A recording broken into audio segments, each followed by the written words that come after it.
de esta familia Sin Censura. Saludo a Alina Duarte, nuestra corresponsal, a la licenciada Laura Ceballos. Alina, ¿cómo te va? Muy buenos días.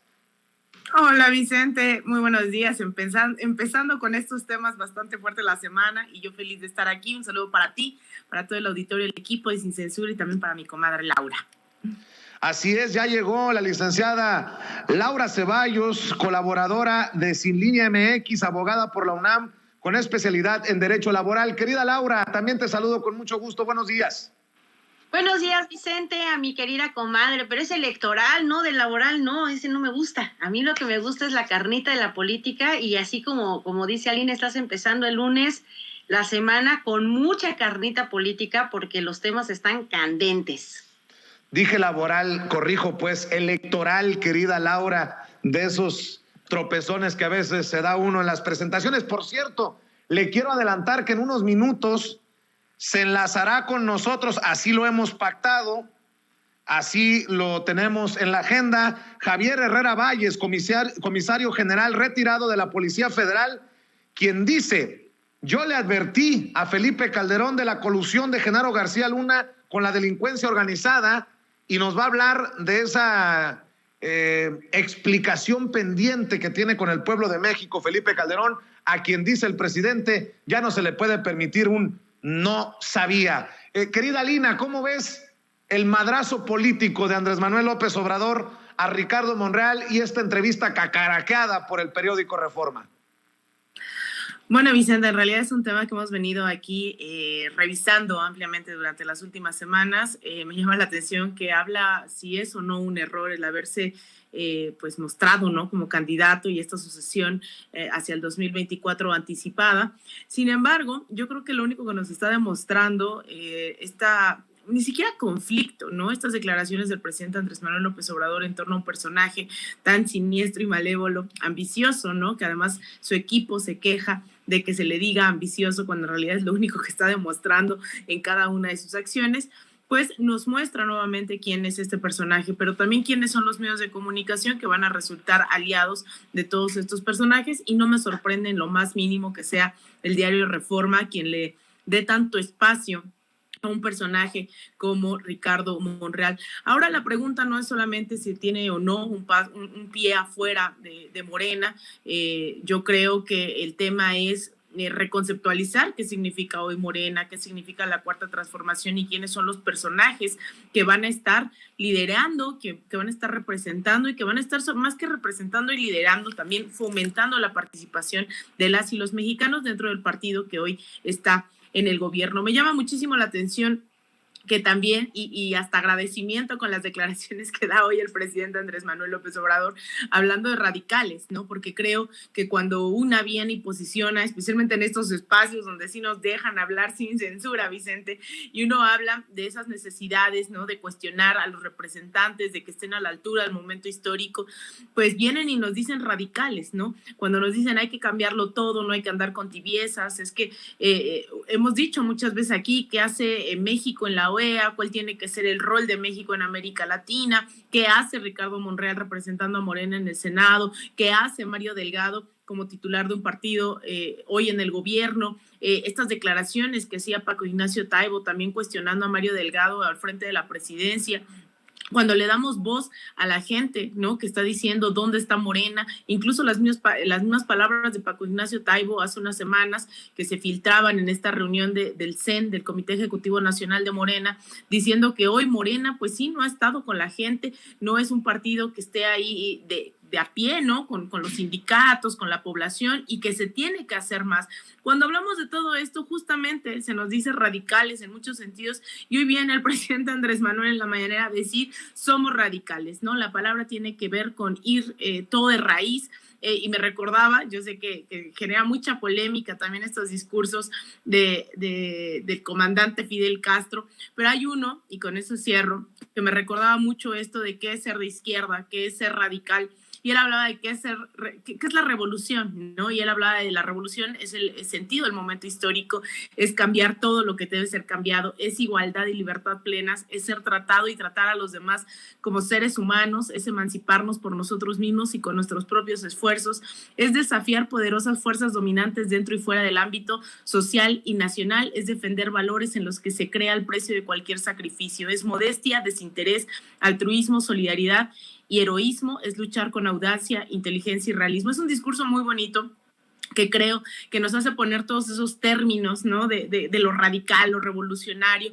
pero sobre todo creo que la congruencia por delante de todo lo que hoy está ocurriendo en este país. Y esto de Ricardo Monreal a mí me parece fantástico, sobre todo la reacción, no solamente del presidente, sino de la población, que en los chats, seguramente ahorita no puedo ver el chat, pero cada que hablamos de Monreal, la gente expresa su sentir, expresa este dejo de traición, ¿no? hacia el movimiento, y preguntarnos si hoy no solamente Monreal, sino muchos liderazgos de Morena o funcionarios representan por lo que la gente ha venido luchando durante décadas, porque estas luchas no comenzaron en las urnas en 2018, no comenzaron en las urnas en 2012, ni comenzaron en las urnas en 2006. Es gente que ha venido luchando durante toda su vida y que a lo mejor, ¿no? Habría que preguntarnos qué tantos o qué otros Monreales también hoy están dispuestos a traicionar por ego, por ambición, a un movimiento que se ha venido construyendo desde hace décadas. Así es, licenciada Laura Ceballos. Vaya momento el de esta mañanera, y tal vez el mensaje más claro de López Obrador sobre Ricardo Monreal.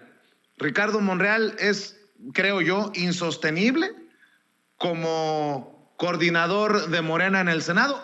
Me cayeron a palos cuando lo dije en redes sociales hace unas semanas, pero aquí está, más claro ni el agua, creo yo. Laura Ceballos. Pues yo creo que sí. Por un lado hay quienes dicen que no se le puede comprobar una traición así probada, pero creo que todo en su actuación es como agarrarse siempre de varias tablas, por si se le cae una, tener agarradas las otras, y a mí me parece que esa es una actitud totalmente traicionera. Sin embargo, creo que el presidente entiende muy bien, lee muy bien a distancia y a los años tiene una visión lejanísima, y yo creo que él capta perfecto esta idea de si a tus amigos los tienes que tener cerca, a tus enemigos más cerca. Me parece que lejos de Morena podría causar aún más daño, pero ya lo que está haciendo, esta forma de estar coqueteando con todo el mundo es demasiado baja. Si ya el coqueteo político es bajo, decir que es demasiado bajo porque tiene amistad con los del Movimiento Ciudadano y con los del PAN y con los del PRI, yo creo que la parte pragmática de una persona que se dedica como él dentro del Senado justo a buscar alianzas, a conseguir votos para llevar a cabo pues estas mayorías que se requieren, son útiles hasta cierto punto, pero no puedes tú traicionarte, no puedes ser tan jacarandoso de echarle ojitos a todo el mundo, y eso es lo que de alguna manera, si bien no es una traición abierta, ya el presidente ya lo tiene pues muy, muy calculado. Me decía la senadora Antares Vázquez, a quien le mando toda mi admiración, decía, pues ya con el presidente ya no está tan tersa la situación, o sea, sí se nota un rompimiento porque el presidente, pues si bien es un hombre también pragmático, pero él no se traiciona a sí mismo. Entonces, tolerar a alguien que es así, tan abiertamente capaz de hacerse hacia donde las aguas, pues ya no gusta tanto, y me parece que si algún momento era el necesario o el preciso para que se evidenciaran en su propia putrefacción, porque yo creo que aquí nadie le abrió la puerta, no le hicieron un videoescándalo, no, solito se abrió de capa y dijo, esto soy, a mí me gusta así y a mí me gusta llevarme con mis cuates así de pesadito.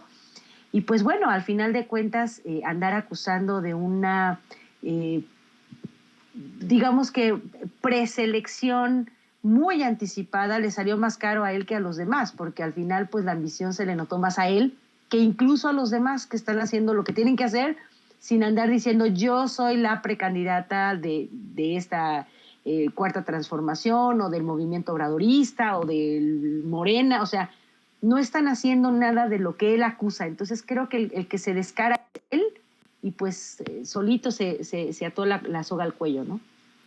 Así es, y hablando de personajes, dice Lorenzo Córdoba, fíjense que siempre sí, dice Lorenzo Córdoba que sí se van a alcanzar, todo parece indicar que sí se van a alcanzar el número de firmas para la consulta de revocación de mandato, pero también hace declaraciones como que el hostigamiento al INE cruzó una frontera que jamás debió cruzarse.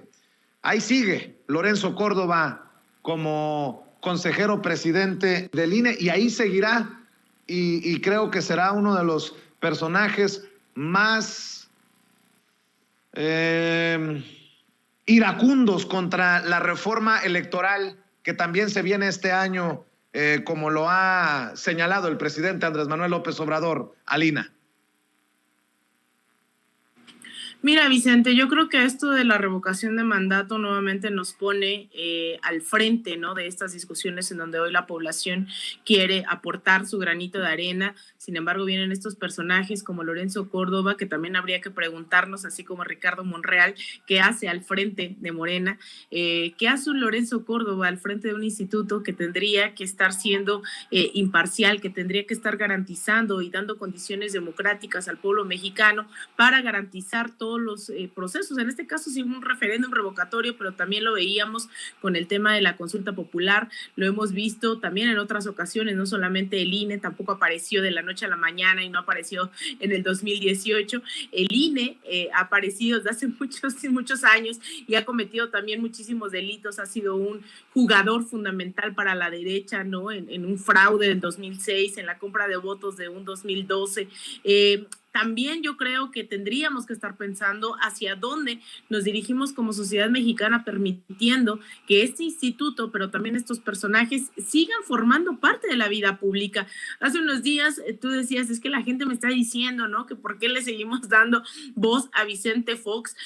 Yo creo que también es eso, es por qué le damos voz, cómo lo seguimos evidenciando, y por eso seguimos hablando de Lorenzo Córdoba, por eso seguimos hablando del INE. Sin embargo, y ahora ya será Laura quien entre en materia electoral, es la especialista en materia electoral, tendríamos que estar pensando en esa reforma que tanto se nos ha venido diciendo, no ha habido una reforma acorde a las necesidades democráticas de este país en décadas, y yo creo que también por ahí tendríamos que entrarle, también por ahí tendríamos que empezar a presionar a las y los legisladores a que tomen cartas en el asunto, porque el referéndum revocatorio que se nos viene encima es una de las tantas herramientas que tenemos hoy a disposición las y los mexicanos constitucionalmente hablando.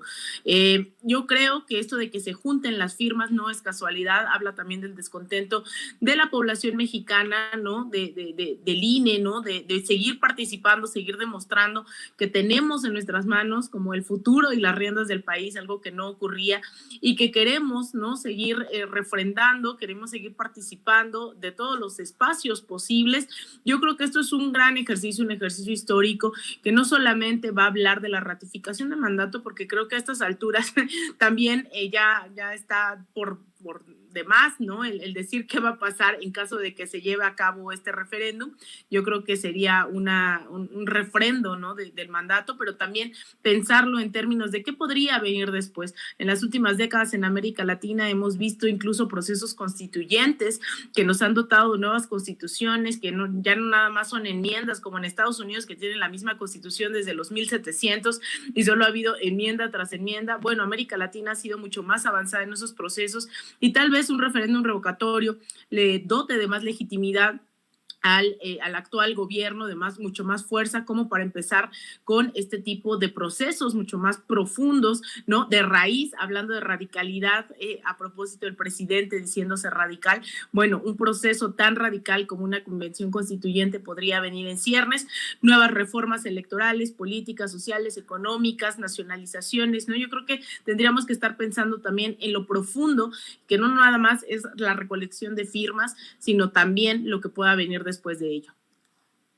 Así es, Laura Ceballos, no han funcionado, todo parece indicar, esas campañas desde el ronco pecho de algunos consejeros del INE para desmotivar, para pues manchar esta recolección de firmas, este proceso desde abajo y bueno, pues básicamente tienen que doblar las manitas, todo parece indicar que sí se van a conseguir el mínimo de firmas requeridas por ley para el proceso, un proceso muy, muy caliente por las declaraciones a favor y en contra.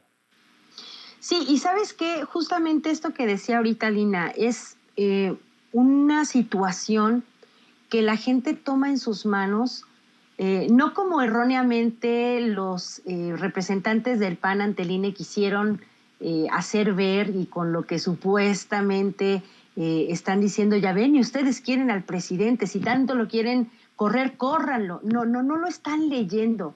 No se están dando cuenta que este hartazgo de la gente ante un instituto que ha probado estar jugando con una camisetita que dice árbitro, pero que en su corazón traen a los poderes fácticos y que juegan a favor de ellos y que ponen, no sé, yo no sé de fútbol, pero le ponen la pata al de enfrente y dicen que el de enfrente se les tiró para romperles la pata a ellos. Ahorita hemos visto, por ejemplo, Ricky Riquín está diciendo que el presidente con su capricho de la revocación de mandato quiere descarrilar al INE. Es que no se dan cuenta que el poder ahora sí está en las manos de la gente. Y esta consulta de revocación de mandato que ha causado además un descalabro en su forma de llevar a cabo o de utilizar el dinero del erario público de una manera tan discrecional y tan cínica, los ha puesto verdaderamente en la mira de la gente. Es decir, podían antes hacer como que actuaban, simular como que eran el instituto de la democracia, el baluarte de la voz del pueblo, pero justamente está demostrando con esto, y bueno, Alina lo sabe mejor que yo, ahora que llevaron las firmas de consulta de juicio a expresidentes, o sea, todas las trabas son siempre contra el pueblo. Si se tratara de darle el partido a una de sus amigas que reúne 200,000 firmas apócrifas, se hacen de la vista gorda, pero aquí están viendo si la fotografía estuvo mal tomada, si de repente alguien entregó una copia y ahora dicen que todas las firmas son de muertos y que nada más el 63% del 1.7 millones que llevan contabilizados son buenos. Es decir, la gente con esto les está demostrando que no se necesita un instituto así de oneroso para llevar a cabo tareas que conciernen a los ciudadanos y ve que lo podemos hacer incluso mejor que ellos. Entonces, este no es un respaldo baladí, esto no es algo, híjoles, antes visto porque no nos habían puesto en la encrucijada de decir, ¿qué creen? No queremos que ninguna parte del gobierno, ninguna oficina, ningún instituto u órgano descentralizado, universidad, cualquiera de estas cosas que les ponen autónomo a un lado, nos sigan viendo la cara de estúpidos con el dinero. Ni trabajan para lo que tienen que trabajar, ni hacen que en este caso la democracia sea a favor de los mexicanos, a favor de los ciudadanos. Entonces, están, pues yo creo que sí, teniendo un coraje muy atravesado, porque además les pasa como el chiste este de, oye, ¿ya viste esa señora gorda que trae un vestido rojo que parece un jitomate? Oye, no, es mi mamá. No, la de atrás, la que parece que trae pelo de brócoli, no, es mi tía. No digo esa, sino esa gordita que, o sea, van una tras otra, cayendo ellos solos en el descrédito que no necesitaban y que sin embargo pues se han dedicado a proveerse a sí mismos diciendo que ellos no iban a parar, no, si de por sí ellos no iban a parar nada, uno malentendido, ¿verdad? Ociosito, que dice barbaridades, pero ellos iban a hacer lo que sus funciones les dictaban. Esto no es cierto. Quisieron decir que esta acusación de parte del Congreso era una persecución por el sentido de un voto. A ver, nada peor, o sea, no podían quedar peor. Los únicos que en México tienen protección para el sentido de un voto son los diputados y los senadores. Ellos no tienen por qué tener ni protección ni persecución, primero. Segundo, porque el sentido del voto por el que supuestamente la Cámara de Diputados los persigue o los acusa, es porque ellos provocaron, causaron con su juntita ilegal, demostrar que ellos estaban desobedeciendo una orden de la Corte. Este es un desacato que es un delito grave. El desobedecer, y así lo dice el Código Penal, cuando la Corte te manda a decir en una sentencia lo que tienes o lo que no tienes que hacer y tú lo desobedeces, como en el caso de ellos que instalaron este comité en el que votaron una suspensión indefinida y que 6 dijeron que sí, es una desobediencia clara a el Código Penal, pero además a la orden de la Corte. Entonces ahora decir que es una persecución política, la verdad, les queda muy mal. Y si ahorita no se ratificó por parte del congresista la denuncia que se hizo, pues ello tampoco importa nada malo, porque pues al final se perseguirá de oficio, y yo creo que será el momento en que los ciudadanos todos saldremos de una manera u otra a demostrar que se puede hacer con y sin ellos, y mejor sin ellos, y ve la inutilidad de un aparato tan oneroso, tan ineficiente y tan retrógrada como es el Instituto Nacional, tal cual lo conocemos. Por eso esta reforma que viene y a la que es así. Yo le agradezco al diputado Hamlet que invitó a la de la reforma energética, pero de ahí no sé nada. Pero sí a la electoral. Tenemos mucho que decir los ciudadanos, porque ya estamos cansados de tanta simulación de parte de un instituto pues que cobra por no hacer lo que los ciudadanos exigen.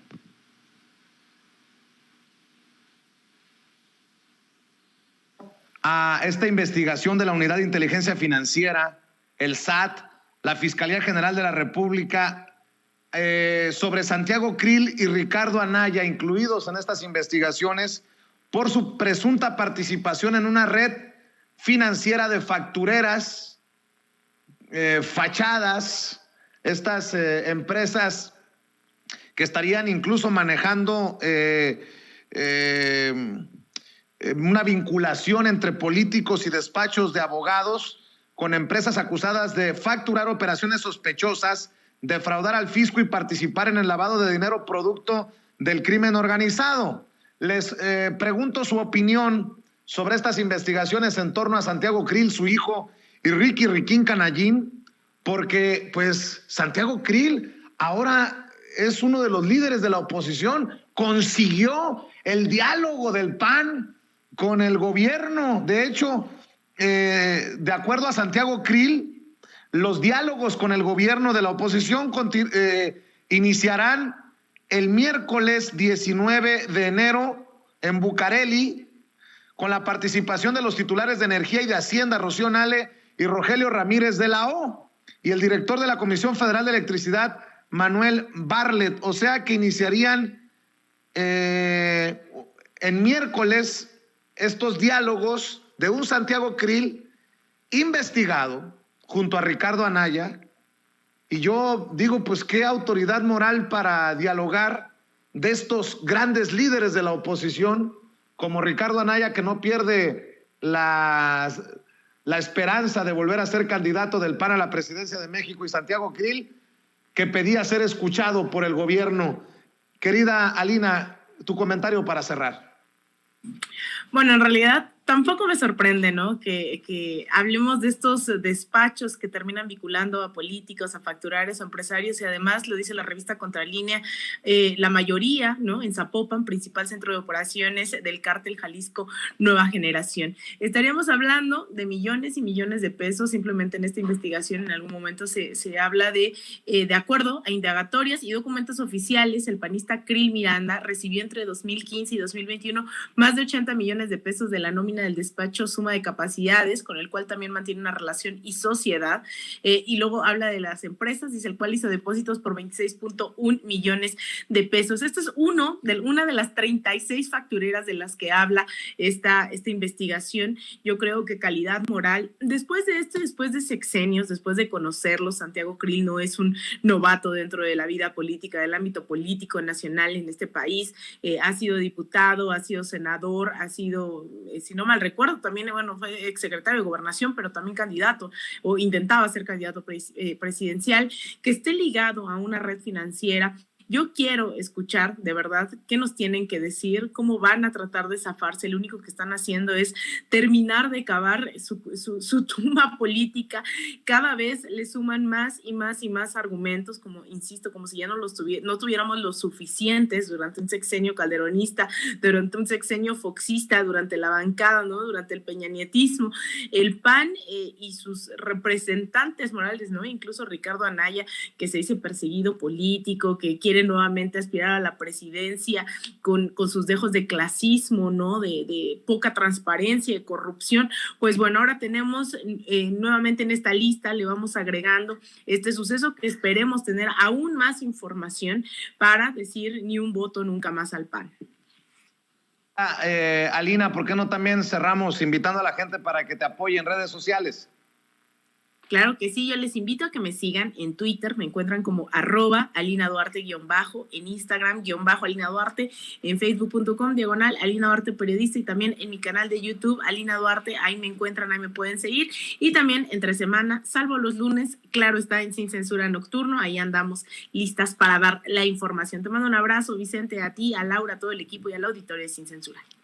Gracias, Alina. Licenciada Laura Ceballos, tu comentario sobre los Krill y los Anaya, los líderes de la oposición investigados por la UIF, el SAT y hasta por la Fiscalía General de la República.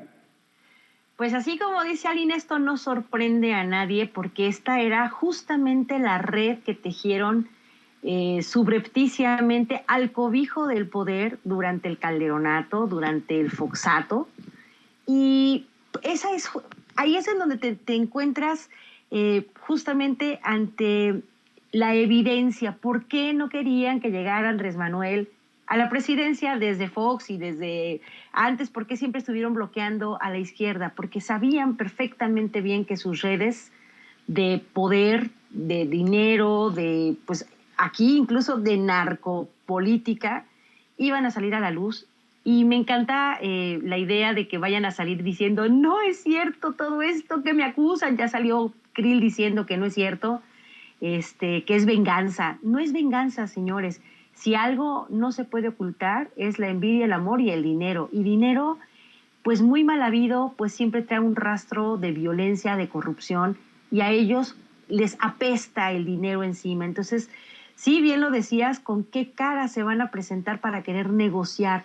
Ahora, ¿con qué cara van a decir que ellos son los que están proponiéndole al presidente que le baje a su nivel de dictadura, ¿no?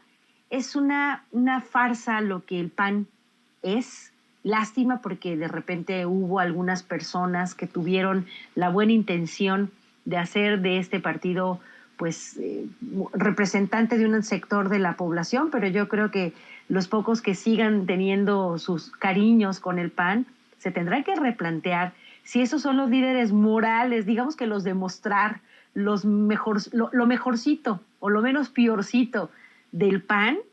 Qué vergüenza que sea un Santiago Krill quien fue además pues a negociar a favor del PAN y hablar con el secretario de Gobernación a nombre de la sociedad panista que quiere pues respetabilidad. Con esto, perdón, yo no veo dónde puedan ir a comprar un poquito de dignidad o de madre o de respetabilidad, porque esto los pinta de cuerpo entero. Son personajes que se han valido del poder para atender estas redes, construir unas riquezas, bueno, no se las acabarían en no sé cuántas generaciones, pero pues ahora que estén en la cárcel dudo mucho que les puedan servir. Y ve que Riquín pueda gobernar desde la cárcel, porque ese es uno de los impedimentos precisamente para llegar al gobierno, estar privado de tus derechos político-electorales, como le va a pasar, ya espero muy pronto, a este ampón con carita de niño de kinder decente y buena persona.